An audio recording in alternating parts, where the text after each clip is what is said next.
Bismillahirrahmanirrahim. Assalamualaikum warahmatullahi wabarakatuh. Kembali jumpa bersama saya dengan Uten Sutendi dalam program Speak Up. Nah, kali ini saya bertemu dengan seseorang yang sudah lama sekali dikenal di masyarakat Tangsel dan Banten, juga sahabat dekat saya, Bapak Imamuddin, TB Imamuddin. Assalamualaikum Pak Ustadz. Waalaikumsalam. Waduh, Ustadz pula. Udah lama sekali nih ya. Ya, Anda mau beberapa kali mau ikut ngobrol di podcast saya, baru kali mau ini ikut nih. ke Baduy nggak jadi ya? Apa saya lagi ada di Batam gitu? Lagi sibuk? Di Aceh dia. Lagi sibuk apa sekarang? Ya Ustadz? sekarang ya masih menyempurnakan ibadah Ramadan lah, maksimalkan. Alhamdulillah. Memaksimalkan ibadah Ramadan. Terus jadi imam juga ya katanya ya? Ya kalau itu kegiatan rutin tiap tahun, ada jadwal di beberapa titik dan juga tausiah lah. Karena itu profesi juga ya, profesi sesungguhnya sebetulnya ya. Itu khidmah. Hah? Nggak ada, bagi saya nggak ada profesi. Oh, nggak ada. Makanya kalau amplop jarang diambil kamu TNI. Jarang. Apalagi dari umat itu. Jadi Imamuddin ini, tepatnya TB Imamuddin ini, dia multi talent ya. Selain dia seorang ustadz yang pada bulan puasa ini banyak sekali menerima panggilan ceramah dan imam di beberapa masjid, juga seorang politisi. Dia baru saja menyelesaikan pileg kemarin nih, nggak tahu nih menang apa kalah, nanti kita tanya nih. Pernah juga dulu ikut mau nyalonkan wali kota Tangsel, dan selain itu juga dia seorang pengusaha di pertambangan. Jadi memang luar biasa, putra terbaik, salah satu putra terbaik Tangsel ini. Nah, selama puasa ini di mana aja kegiatan sekarang? Kegiatan sementara jadwal masih lokalan saja. Nanti pertengahan kita di Serpong Utara, ada dalam rangka nuzul Quran, dan juga kegiatan rencana dengan teman-teman Ansor, karena kebetulan saya ketua Rijalul Ansor, Majelis Zikir dan Sholawat Kota Tangerang Selatan, insya Allah akan mengadakan khotmil Quran. Nanti di antara akhir, ini kan biasanya kalau udah di atas 20 Ramadan tuh udah agak ya kualitas itu agak berkurang kan, menurun gitu. Nah itu kita kencangin lagi dengan kegiatan, rencananya gabung dengan teman-teman Ansor, ada LBH juga, konsultasi hukum, dan kebetulan kan Akang LBH tahu dari mana itu? LBH dari Ansor. Oh, dari Ansornya. Ya, kebetulan Akang tahu saya kan basicnya juga seniman, orang Papri kan. Oh ya, pernah main film juga dia. Oh, bukan. Papri mah Persatuan Artis. Ketua Wanhat juga. Beliau ketua DPD, Papri DPD, ya? Iya. Persatuan Artis, pencipta lagu dan pencipta lagu. Republik Beliau ketua Indonesia, Provinsi DPD Banten. Akan juga salah satu penasihat kita di Papri kan. Ya, amin. Dan beliau juga pernah main film juga di film pendek lu ya. Tapi filmnya pendek sekali FTV itu. FTV. Jadi ganti syutingnya lama ya, syutingnya lama, ditungguin. Mainnya cuma sekian detik. Sekian detik ya. Tapi yang penting kan pernah main film. Iya, gitu. artinya itu kan salah satu cerita lah. Ya pernah dilalui kan. Iya. Pernah dilalui. Tapi kan kemarin cukup sukses kan film terbaru dengan kawan-kawan Tangsel itu apa? Oh, alhamdulillah, apa Cermin Ibu. Cermin Ibu ya. Artinya gitu. cukup luar biasa lah itu. Sebagai apa waktu itu perannya? Iya, bukan anak durhaka sih. Itu cerita ya, artinya perjuangan seorang ibu lah. Ya. Jadi itu saya lihat bagus ya, aktivitas di sinema itu. Apa ada kelanjutan lagi ke depannya? Mau buat film apa lagi? Sebetulnya itu Cermin Ibu nanti ada tindak lanjutnya gitu. Artinya pasca setelah Cermin itu ada beberapa kegiatan yang mungkin mengedukasi perjuangan orang tua, dan kita waktu itu kan jadi anak, dan dilanjutkan kita jadi orang tua lagi. Jadi Cermin Ibu part 2 nih? Part 2 gitu sebetulnya. Jadi terinspirasi oleh Cermin Ibu. Pemainnya masih itu? Itu ya pemainnya pengennya ya keluarga Cermin Ibu juga. Ibu Susi, Desra, Ibu Susi, Ibu Lista. Iya, Bu Desra, ya, luar biasa lah. Kapan-kapan kita nimbrung ya, reuni. Boleh, nanti. Reuni para pemain artis Cermin Ibu, ya boleh. Gitu. Silahkan, itu bagus tuh Kang. Iya. Luar biasa. Supaya juga dikembangkan juga Kang dunia sinematik di Tangsel ini, dan pemerintah supaya ngelirik juga. Iya. Ini potensi. Ini bagian juga pengembangan segmen budaya ya. Yang walaupun itu pemainnya mungkin dianggap ya kita memang pemain ya awam ya, yang nggak ngerti apa bagaimana gitu kan untuk menyikapi sebuah film ini. apa sih skenario baca. Dan memang gini bro, jadi sekarang ini memang tren untuk pembuatan film-film berbasis basic lokal itu lagi berkembang. Karena setiap daerah itu punya cerita sebetulnya yang bisa dieksplor lebih jauh lagi untuk film gitu. Ya boleh dikembangkan, kita punya aset destinasi wisata Keramat Tanjung kayak gitu-gitu, cerita-cerita pusaka boleh nanti diangkat sama Kang Uten. Enggak, kamu mau tanya nih. Tadi udah bicara film juga ya. Sebetulnya yang menjadi fokus ente secara pribadi nih, dia sebagai seniman, artis, ustadz, politisi atau pengusaha nih. Orang tuh bingung lihat ente. Nggak bingung dari mana kacamatanya. Artinya kalau saya kan khairun nas anfa'uhum linnas. Jadi sebaik-baiknya manusia kan yang bermanfaat buat manusia. Artinya ketika tadi Papri, ya bagaimana potensi yang ada pada diri kita, diri saya lah terutama gitu, bisa bermanfaat buat teman-teman musisi seBanten. Sehingga kita mengadakan beberapa kolaborasi kegiatan. Terus dulu juga kalau santunan kan normatif lah itu. Tapi bagaimana mereka merasa tersentuh dengan adanya organisasi yang sakit kita bantu. Betul. Kan ini maka lu nungguin bantuan dari pemerintah kan nungguin corona lagi. Kita sudah membantu menyalurkan hampir 400 bantuan musisi seBanten loh waktu itu gitu kan. Ya, ini salah satu saja. Nah yang kedua, kalau bicara konsennya kemana? Ya kemana ketika memang secara pribadi saya memang bermanfaat, diperlukan, keluarga, untuk masyarakat dibutuhkan, ya gas terus. Ketika masyarakat memanggil kemarin ketika saya pencalegan bicara politik itu kan, saya bilang ijtihad sebagai sarana jalan.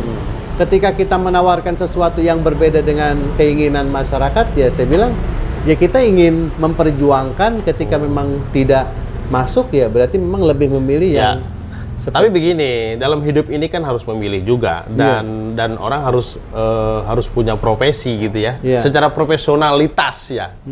Anda itu sebetulnya mau di mana gitu kan. Kan orang kalau kita nggak fokus, maka dianggapnya nggak profesional. Jadi juga akan sulit berkembang. Kemana-mana gitu ya. Kayak hente. Boleh juga misalnya film fokus di situ, jadi bintang top di situ, yang lain-lain ngikutin gitu. Memang saya kan sudah pertama punya album tuh sebetulnya udah lama Kang, 2008. Album religi album apa? saya. Lagu ya? Iya, album religi itu ya Sajadah Cinta, Mahabbat Rasul itu sempat meledak kan, puluhan ribu. Zaman itu orang belum kenal YouTube loh. Saya udah puluhan ribu gitu. Cuman memang pada saat itu saya diminta ke Malaysia, diminta sama teman-teman recording gitu kan. Saya bilang nggak bisa, saya kerja di Batam. Iya. Jadi kalau panggilan ada tawaran waktu itu untuk recording ya. Kang, saat itu nggak sembarangan loh kita bikin album. Iya. Gua tahu. Saya sampai kemana, ke gunung, ke pantai, sampai ke Banten kan. Yang berbasis narkoba itu ya? Iya, basis narkoba, korupsi. Genre misioner. Ada mission nggak? Terus genre semua genre lah. Pokoknya waktu itu kan dalam rangka misi sosial anti korupsi. Terus religi juga ada gitu kan. Terus mengangkat sejarah budaya Banten melalui lagu saya, sehingga waktu itu kan Banten belum seperti sekarang yang sudah dibangun, yang masih kondisi banyak orang minta-minta, tidak teratur lah. Dengan kondisi sekarang sudah sangat luar biasa. Nah ini suatu perubahan yang saya bilang mungkin itu bagian kita mengisi bagian kehidupan yang menjadi perjalanan hidup saya. Karena nggak penting itu dari sisi saya nggak penting harus jadi, ibaratnya kalau jabatan harus jadi dewan, nggak penting. Saya harus jadi direktur, nggak penting. Tapi bagaimana di lini manapun saya berada, saya bisa bermanfaat. Konsepnya sebetulnya itu kan. Nggak perlu ada priority gitu. Nggak ada. Jadi ketika orang, kenapa kalian harus galau, harus bunuh diri? Enggak kok. Ijtihad kok saya bilang. Ketika memang itu Allah takdirkan di sini, ya kita jalankan, enjoy aja maksudnya. Nggak perlu harus berbuat itu, nggak perlu harus saya jadi wali kota. Kan akan provokatornya dulu. Saya di media. Jadi kalau lagi mau jadi seniman ya seniman gitu kan. Iya, seniman dengan seniman, nggak perlu. Orang seniman tuh nggak bisa diatur. Seniman tuh gimana ya? Bergerak bebasnya di mana aja. Santai. Jadi politisi. Jadi bagaimana nilai-nilai sebagai seorang seniman berpolitik jadi indah aja, santai, nggak perlu tegang, emosi, marah, hatu biasa. Dicopotin, dicoretin baliho, atuh meuli deui cak aing. Nah, jangan gara-gara baliho kalian akhirnya fitnah, kalian menyebarkan hoak. Ngapain ganti lagi? Ngomong-ngomong nih, kalau udah bicara politisi ya, politik, itu udah berapa kali nyalek? Saya udah kalau dihitung sama yang pertama 99 udah 4 kali. Kalah terus. Saya nggak bicara kalah. Iya, nggak bicara kalah. Iya, terus. belum ada belum waktunya. Karena kalau bicara kalah berarti ente orang nggak optimis dong, pesimis. Karena saya melihat disitulah letak perjuangan. Oke. Dan disitulah saya berjuang juga untuk demokrasi. Ya. Harus ada seperti saya yang berjuang terus, kalah terus, ya nggak apa-apa. Kayak Prabowo lah. Ya, Prabowo akhirnya kan dapat juga beliau sebagai ya. Akhirnya pada akhirnya kan perjuangan itu. Karena dinamis politik. Perjuangan itu menghasilkan. Nah, artinya ya mungkin kalau kita kembali kepada ketentuan takdir Allah, mungkin saya saat ini bukan makomnya ente di situ. Ente masih makomnya di sini. Saya mungkin makomnya sekarang suruh jadi ustadz dulu. Enggak. Makanya saya bilang saya nggak setuju profesi, enggak. Kalau bagi saya semua kan harus jadi ustadz, khalifah. Oke. Ya kan? Kuntum khairu ummatin ukhrijat linnasi ta'muruna bil ma'ruf. Semua punya kewajiban, termasuk Kang Uten.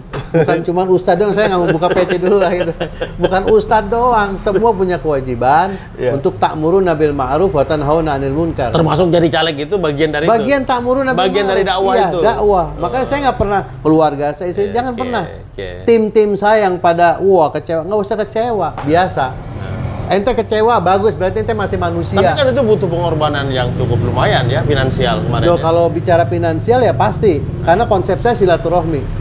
Konsep saya silaturahmi ke masyarakat, artinya memang turun kita, memberikan pengertian bahwa ini berijtihad politik seperti apa, apa arti sebuah satu suara dari masyarakat. Kayak gitu tetap. Saya di medsos saya jalan semua. Jadi memang ya artinya kita lihat hasilnya ya memang masyarakat kita masih pragmatis. Nah ini perlulah teman-teman kayak Kang Uten, ayo terus kita jangan kapok, memberikan edukasi, memberikan apa gitu kan. Artinya sejarah ini kan nggak bakalan terulang. Tapi bagaimana kita tata mulai dari saat ini. Nah mungkin satu konsen saya, kebetulan kan memang partai kita juga degradasi dari pusat P3 kan. Kemarin kan saya di Golkar kan, udah nomor urut 2 loh Kang. Ente pertama nyalek di partai apa dulu? Dulu masih muda itu. Partai apa? Itu PBB. Kedua NU itu ya? Enggak ada. Stop dari 99. Iya. Kedua partai apa? Kedua kali. Golkar 2014. Golkar. Ketiga Golkar. Enggak ada. Golkar. Kan 4 kali. Iya, 2 periode Golkar. Oh Golkar, betul. Iya. Terakhir ini P3.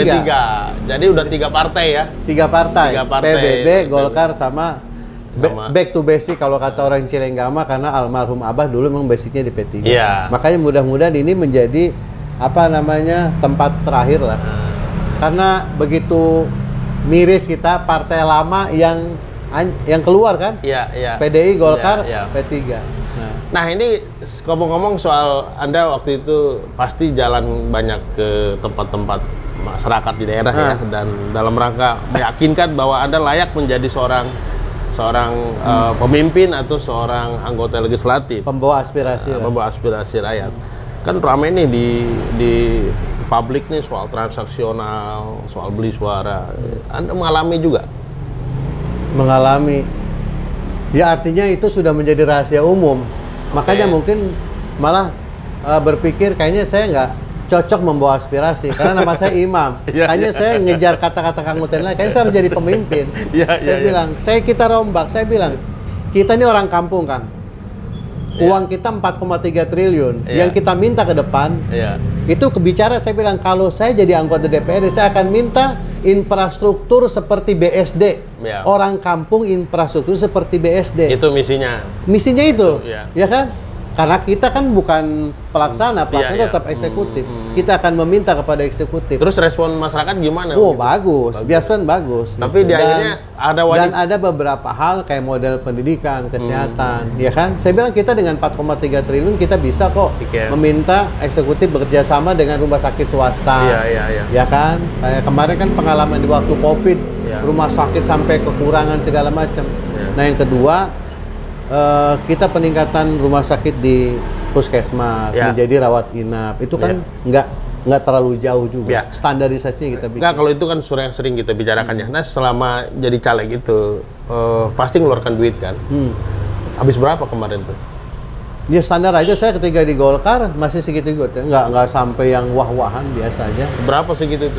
Saya pasti hilang mobil lah, 2 ama gitu kan. Iya, mobil operasional biasa, sekelas Avanza gitu kan. Pasti hilang mobil karena kita membangun komunikasi berbasis jaringan keluarga kemarin. Jadi jangkar saya fasilitasi, saya kasih jaket, jarang loh yang lain. Kita kasih jaket, semua maksudnya tim ya mereka berjalan, mereka ibaratnya kan menjual diri saya. Ya kan, ibaratnya kita tidak menjanjikan apapun, yang kita janjikan ketika saya duduk, aspirasi ini akan saya sampaikan langsung hasilnya kepada masyarakat. Itu yang kita bangun. Malah nggak bicara ya jual beli suara. Nah, sebagai tokoh masyarakat ya Mam ya, Anda juga tokoh masyarakat, bahkan sempat mau nyalonkan jadi wali kota dulu ya. Nekat. Enggak, aku dulu dorong. Dulu masih enak tuh dulu. Enggak, ya? dulu ente. Dulu biaya nggak terlalu gede kan? Dulu saya dorong Anda itu karena gua nggak lihat ada tokoh lain. Pertama, ada tokoh sentral keluarga besar di Cilenggang ya, ini kan. Lagi ya, ini lagi ngomong sentral. Keluarga besar Cilenggang itu kan cukup dikenal dan cukup berpengaruh. Gue lihat belum ada tokoh lain nih putra asli Tangsel yang layak maju, makanya saya dorong waktu itu. Ya banyak lah. Ya dulu. Ente mungkin kenanya baru aneh doang. ya dulu ya.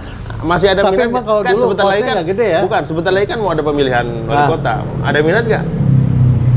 Ya kita sementara kita lihat dulu lah Kak. Kita lihat situasinya ya. Jadi kalau memang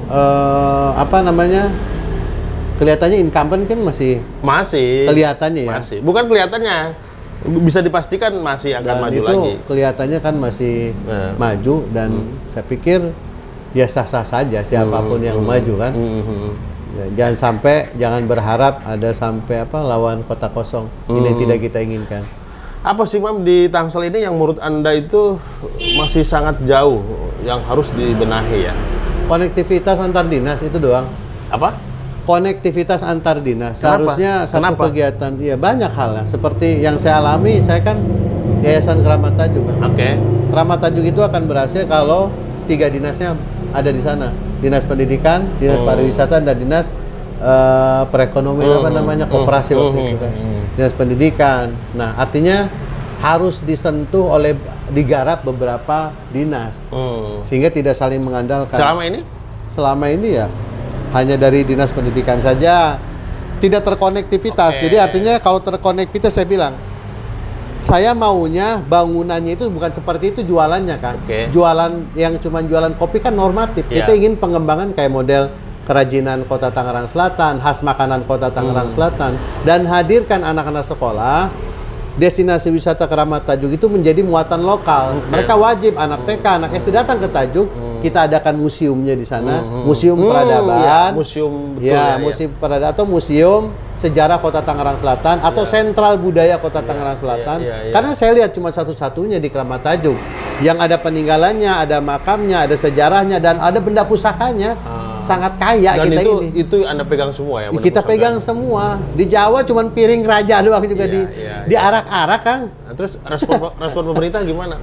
Perasaan gua udah lama banget. Ini udah lama. Dari mulai periode Bu Airin pertama, Bu Airin kedua. Saya bukan bicara kecewa ya, sudahlah mungkin terlalu ini kan baru dijadikan cagar budaya kan baru periode terakhir malah. Bahkan ini tanda tangannya Pak Ben loh. Sekarang masih jadi ketua itu? Saya masih ketua yayasan. Ketua yayasan. Iya, ketua yayasan Keramat Tajuk. Ya, kalau ketua yayasan keluarga itu repotnya Kang. Nunggu meninggal dulu, saya baru diganti. Jadi abah meninggal turun ke saya. Sekarang nggak ada yang bisa ganti ente nih. Ya, sebetulnya saya pengen diganti juga sih gitu. Harus meninggal dulu. Kayaknya kudu meninggal dulu. Karena kalau yayasan keluarga kan begitu keluarga Trah lah. Trah. Dari Trah Sultan Ageng sampai Hasanuddin sampai ke Sultan Maulana Sultan Gede Yayasan itu kan memang terahnya begitu. Biasanya kalau yang megang ini ya udah sampai meninggal gitu. Oh iya, Pak Imam ini juga salah satu anggota dari keluarga Trah Kesultanan Banten, karena itu dia dipercaya menjadi pemegang kuasa sebagai ketua Yayasan Keramat Tajuk. Keramat Tajuk itu adalah makam Sultan makam Tubagus Muhammad Atib, makam Tubagus Atib, putra dari Sultan Ageng Tirtayasa. salah satu sultan Banten termasyhur ke-6 di Banten yang cukup dikenal di seluruh dunia. Nah, ini salah satu keturunannya. Nah, setahu saya Anda juga bukan hanya di Keramat Tajuk, juga di ini ya, di Banten apa Ya, namanya? lembaga tuh? pemangku adat. Ketua juga. Salah satu bagian Oh. lembaga pemangku adat. Kalau di Zuriatnya kemarin pernah menjadi ketua Forum Zuriat Kesultanan Banten. Masih sekarang? Enggak, sudah demisioner. Apa sih itu kegiatannya? Ya silaturahmi aja. Kita membentuk ke Zuriat di Manado, Sulawesi, Oke. Jawa Timur. Oh, keturunan-keturunan Ya, Banten. Kesultanan Sampai Banten ke yang tersebar Batam. di seluruh Indonesia ya. Sudah seluruh Indonesia. Kita zaman saya mimpin itu sudah ada kita bentuk yang baru 5. Jadi total hampir 11. Itu atau di Kesultanan Banten itu. Nah, ini Rasanya kok adem-adem aja ya? enggak pasca kemarin yang perdebatan nasab mungkin pernah dengar. Iya, iya. Kiai Haji Imaduddin, Iya, iya. Imad ya, bukan imam. Imad. Imad, Terkait iya. dengan pelurusan nasab Zuriyah Wali Songo itu ke Musa Al-Kazim, Iya. bukan ke Ba'alawi, Iya. karena Ba'alawi dianggap terputus Iya. kepada Rasulullah. Nah ini kemarin kita sudah membentuk juga wadah majelis tinggi lah, Kesultanan Banten yang itu di situ nanti akan membuat sebuah nakobah. Nakobah itu Oke. penentuan nasab. Nah, jadi Nah, itu dia. itu penting itu. Yang saya dengar tuh banyak sekali diskurs ya Ya. tentang kesultanan itu di dalam perdebatan itu aja. Tapi yang kita tunggu atau masyarakat tunggu sebenarnya karya-karyanya. Apa sih karya-karya kesultanan? Atau masih rebutan kekuasaan di Kesultanan Banten tuh, Bang?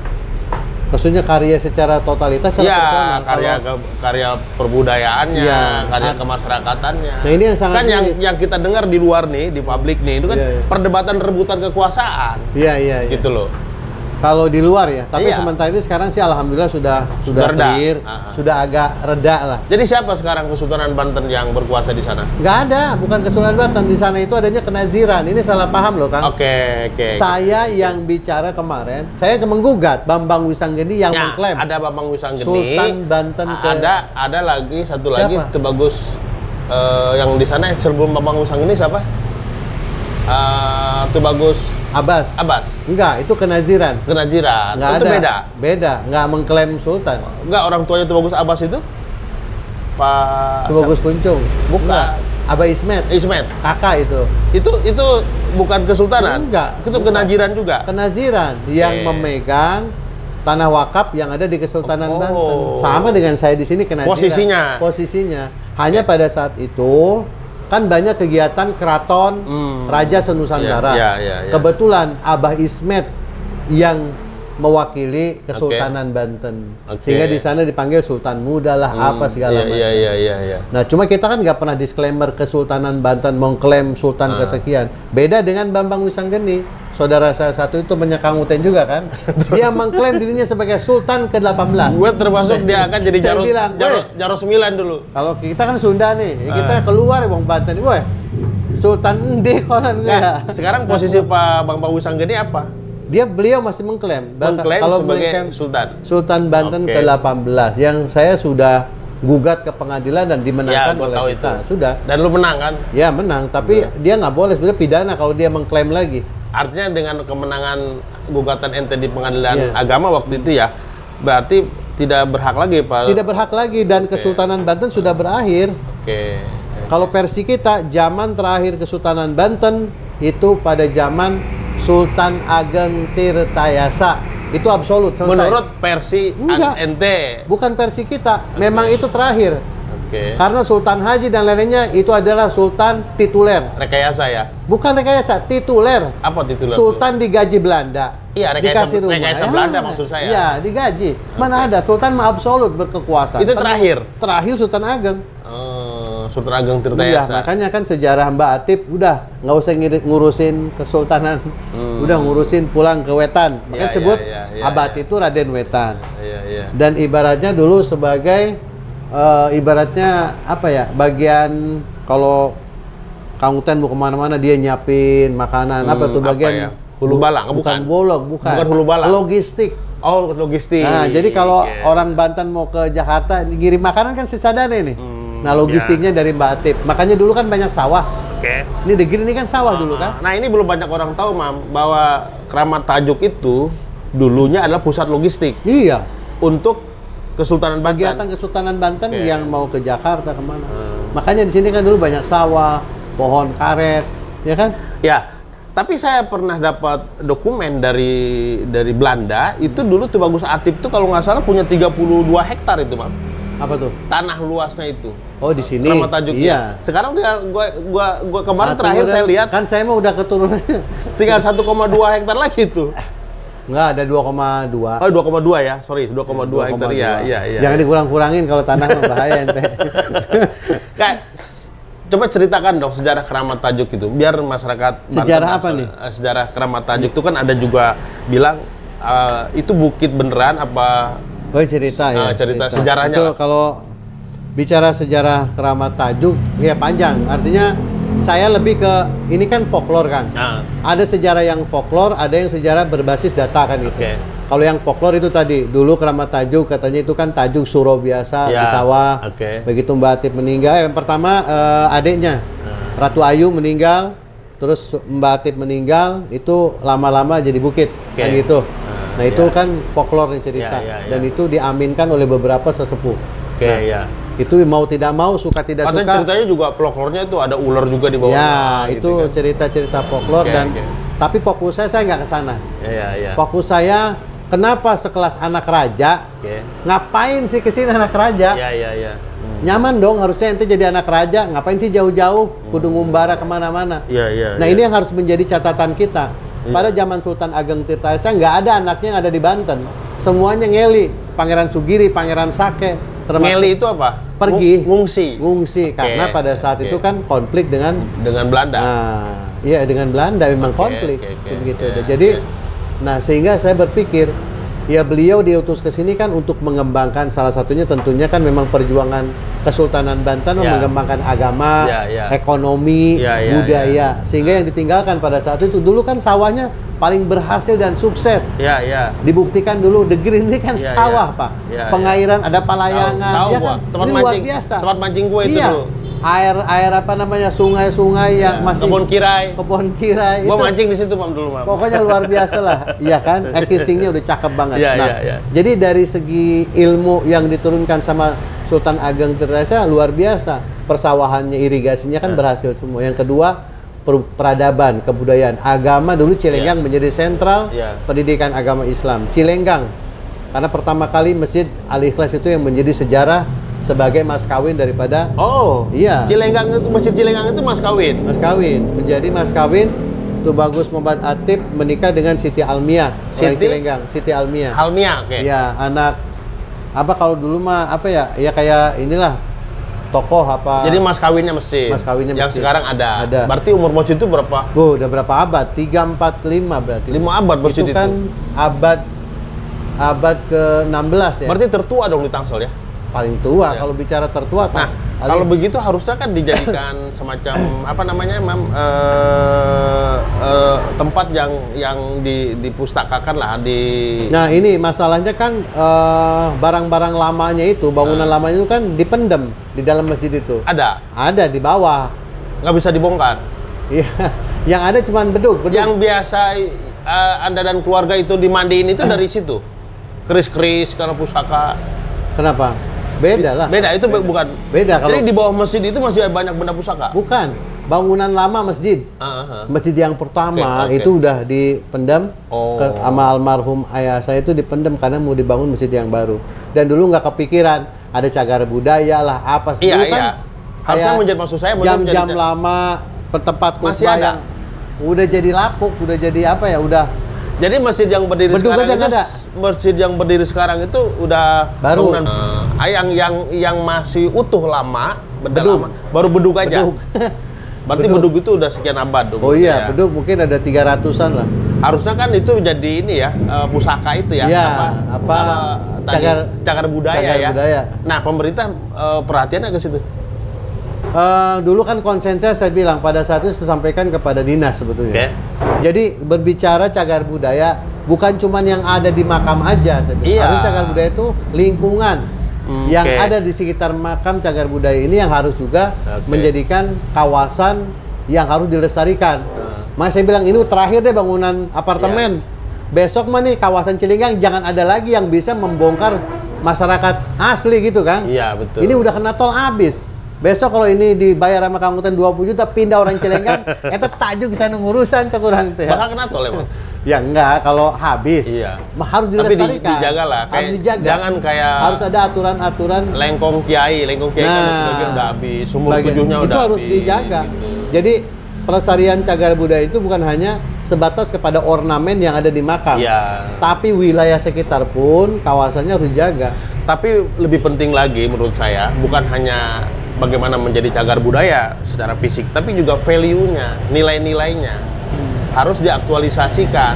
Maksud saya keramat tajuk itu bukan sekedar keramat tajuk berbentuk bukit dan ada benda-benda pusaka, tapi ada nilai-nilai sejarah di situ, ada nilai-nilai moral, ada nilai-nilai religi yang harus diaktualisasikan. Dan itu harus diakomodir oleh pemerintah menjadi modal kebijakan pemerintah harusnya. Ya, itu yang sering kita diskusi juga. Makanya ke depan lah mudah-mudahan Kang Uten kan salah satu pemerhati budaya juga. Ayo kita menjadi sebuah kajian lah. Jadi destinasi Keramat Tajuk ini jangan hanya sebagai sebuah cerita, sebuah tempat yang wah serem lah apa. Makanya saya bilang kita harus rombak. Bila perlu besok dibikin sesuatu yang berbeda lah. Makam tuh jangan dibikin sunyi. Karena kita besok saya dimakamin di situ loh. Masa takut?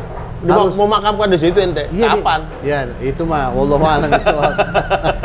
Artinya saya bakalan ke situ. Kalau jadi udah mengkapling di situ. Oh, ya kapling mah udah banyak ya, lah itu. ya. Udah dia ngatur. Karena dia udah merencanakan kematian. Artinya nggak ada konsekuensinya ketika kita masih hidup. Wah, kok menyeramkan tempat yang bakalan kita tempat terakhir kita. Makanya saya berubah. Ya dibikin ornamen yang rada bagus lah kayak di Banten kan.